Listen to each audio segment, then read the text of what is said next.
मूंखे अफ़सोस आहे, जी हाँ, मूंखे इंतहाई घणो अफ़सोस आहे। अॼु पंहिंजे पाड़े में हिकु ॿार खां पुछियो त पुट तूं ट्यूशन छो नथो पढ़ी।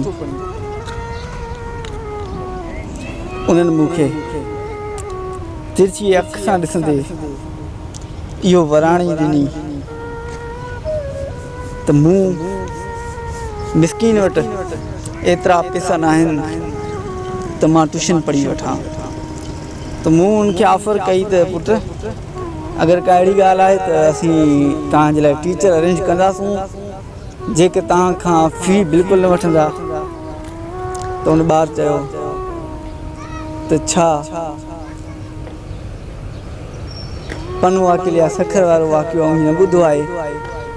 उते हिकु टीचर पंहिंजे शागिर्द सां कहिड़ो सलूक कयो हो। मूं उन ॿार खां वरी पुछियो त मूं चयो त बाबा तव्हां बि टीवी ॾिसंदा आहियो, छा तव्हांखे बि इहे ॻाल्हियूं ख़बर लॻंदियूं आहिनि।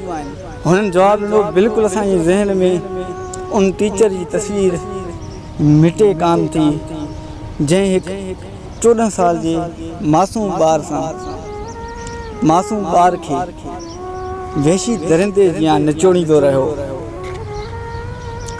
मूं हिकु भेरो ॿीहर हुन खां पुछियो त पुट छा तूं मदरसे वेंदो आहीं।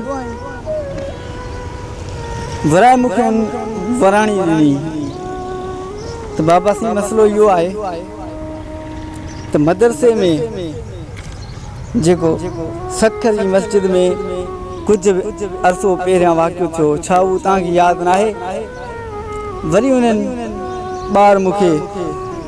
मासूम ॿार मूंखे अलीशा कश्मीर यादि ॾियारी ऐं कॾहिं हुन पंजाब जी का ज़ैनब जहिड़ी मासूम ॿारड़ी यादि ॾियारी।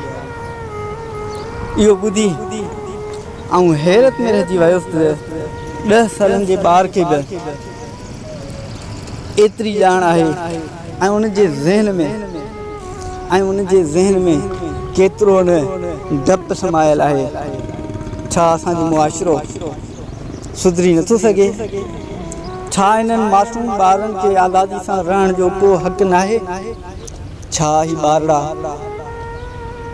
कंहिं स्कूल वञी पढ़ण खां पोइ ट्यूशन वञण जे लाइक़ु न आहिनि। छा इन्हनि खे एतिरी बि आज़ादी न आहे त ही मदरसे में पंहिंजे दीन जी तालीम हासिल करे सघनि। मूंखे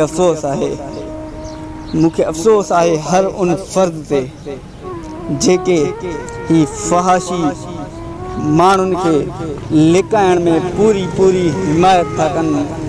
मूंखे अफ़सोस आहे इहो क़ौम जो रवैयो ॾिसी त हू मासूम ॿारनि जी तरबियत ऐं तालीम कोन था कनि। मूंखे अफ़सोस आहे, मूंखे इंतहाई अफ़सोस आहे। आऊं पंहिंजो ज़रूरु में जी लतीफ़।